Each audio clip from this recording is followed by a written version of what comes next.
Hello दोस्तों, मैं इस वीडियो में अर्थ के बारे में कुछ रोचक जानकारी देने वाला हूं। जैसा कि हम सब जानते हैं कि हमारी पृथ्वी 24 घंटों में अपने अक्ष पर एक बार घूमती है और हम सब भी इसी के साथ निरंतर घूम रहे होते हैं। लेकिन यह हमें महसूस नहीं होता है कि पृथ्वी अपने इक्वेटर पर 1600 किलोमीटर पर आवर की दर से घूम रही होती है और हमारी धरती के साथ ही इक्वेटर पर मौजूद सारी चीज़ें भी इनकी वेलोसिटी के साथ घूम रही होती है।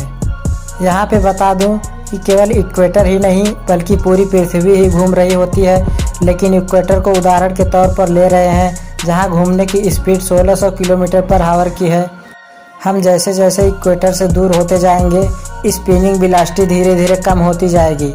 तो गाइस 1600 किलोमीटर पर आवर की रफ्तार यह सुनकर आपके मन में यह सवाल ज़रूर आया होगा कि हम इतनी तेज़ी से घूम रहे होते हैं तो हम अब तक स्पेस में क्यों नहीं पहुंच गए होते, जैसा कि कोरियोलिस इफेक्ट में होता है। लेकिन हम तो धरती पे ही स्थित हैं। तो गाइस यहाँ धरती में दो तरह की फोर्स काम करती है। पहला अर्थ की वेलोसिटी, दूसरा अर्थ की ग्रेविटी, जो कि हमें पृथ्वी से बांधे रखती है। ये काफ़ी स्ट्रांग होती है, इसी के वजह से हम पृथ्वी पर स्थित हैं। लेकिन अब सवाल आता है कि पृथ्वी की स्पिनिंग वेलोसिटी अचानक से शून्य हो जाए तो क्या होगा। तो आइए अपने काल्पनिक विचारों से इसे जानने की कोशिश करते हैं। तो गाइस जैसे ही अर्थ की स्पिनिंग रुक जाएगी तो पृथ्वी की सारी चीज़ें, हम आप, ये पेड़ पौधे, ये गाड़ियाँ और बड़े बड़े बिल्डिंग्स, जानवर, सारा चीज़ झटके से पूर्व दिशा की ओर 1600 किलोमीटर पर आवर की रफ्तार से मूव करने लगेगा। सिर्फ यही नहीं, पृथ्वी का सारा एटमॉस्फेयर 1600 किलोमीटर पर आवर की रफ्तार से पूर्व दिशा की ओर बढ़ने लगेगा और यह एक भयंकर तूफान का रूप ले लेगा।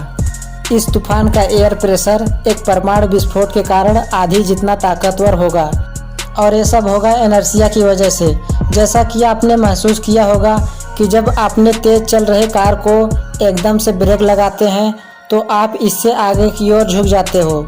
इसी इफेक्ट को इनर्शिया कहा जाता है और इसी के कारण पृथ्वी का घूमना बंद होने पर सभी चीज़ें आगे की ओर बढ़ने लगेंगी। जो लोग धरती के ऊपर यानी एरोप्लेन्स में होंगे वो लोग भी इससे बच नहीं पाएंगे। एटमॉस्फेयर के तेज़ी से आगे बढ़ने की वजह से ये एरोप्लेन को आगे की तरफ धकेल देंगे। अब सारी की सारी चीज़ें अनकंट्रोल्ड हो जाएंगी और इस भयंकर तूफान की वजह से भारी जान माल का नुकसान होगा। लेकिन सिर्फ इतना ही नहीं, पृथ्वी का घूमना बंद हो जाने पर पृथ्वी का सारा पानी धरती के सारे इलाकों पर समान रूप से फैल जाएगी। ये पानी बहुत बड़े सुनामी के साथ आएगी जिससे काफ़ी सारे देश समुद्रों में समा जाएंगे। इससे काफ़ी सारा नुकसान होगा और हमारी पृथ्वी का नक्शा भी पूरी तरह से बदल जाएगी। केवल यही नहीं, जबकि पृथ्वी अपनी अक्ष पर घूमना बंद कर दिया है लेकिन सूर्य का चक्कर काट रही होगी, तो इस वजह से पृथ्वी का एक दिन 365 दिनों के बराबर हो जाएगा। यानी कि पृथ्वी के एक भाग में 6 महीनों तक का दिन का समय होगा और गर्मी का मौसम चलेगा और वही दूसरे भाग में 6 महीनों तक रात का समय होगा और ठंड का मौसम होगा। लेकिन यह भी अंत नहीं है। पृथ्वी का घूमना रुकने से जो सबसे बड़ा नुकसान होगा वह है पृथ्वी का इलेक्ट्रोमैग्नेटिक फील्ड। पृथ्वी का घूमना बंद हो जाने से पृथ्वी का इलेक्ट्रोमैग्नेटिक फील्ड पूरी तरह से नष्ट हो जाएगा, क्योंकि अर्थ के कोर में मौजूद लिक्विड आयरन और निकिल में होने वाले मूवमेंट के कारण इलेक्ट्रोमैग्नेट अर्थ में था।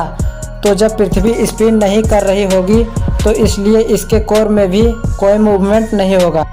इलेक्ट्रोमैग्नेटिक फील्ड न होने से सूर्य से आने वाली हानिकारक सोलर लेयर पृथ्वी के चीज़ों को जलाना शुरू कर देगी, जिससे पृथ्वी का रेडिएशन काफ़ी बढ़ जाएगा। पृथ्वी का न घूमने के कारण हमारा चाँद भी पृथ्वी से टकरा जाएगा, लेकिन ऐसा होने में कई लाख साल लगेंगे।